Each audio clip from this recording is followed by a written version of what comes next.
Тәуелсіздік мен үшін бабалар аңсауы. Ұрпақтың қол жеткен киелі кезең. Тәуелсіздік таңбасы таста, қаны қара жердің тамырында жатқан құдіретті сөз. Биыл тәуелсіз елімізге 30 жыл толды. 30 жыл ішінде еліміз үлкен жетістіктерге жетті. Соның ішінде медицина саласы қарқынды дамуда. Мен Дарын Әбілжанов. Пандемияның басынан бастап жұқпалы аурулар орталығында қызмет етемін. Бос уақытында қараша халыққа үй жағдайында медициналық көмек көрсетемін. Мен бұл жұмысымды тәуелсіз елімнің алдындағы азаматтық борышым деп білемін.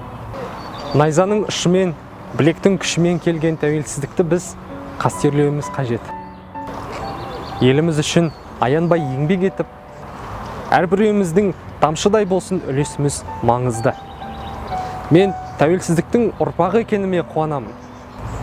Мен бақыттымын.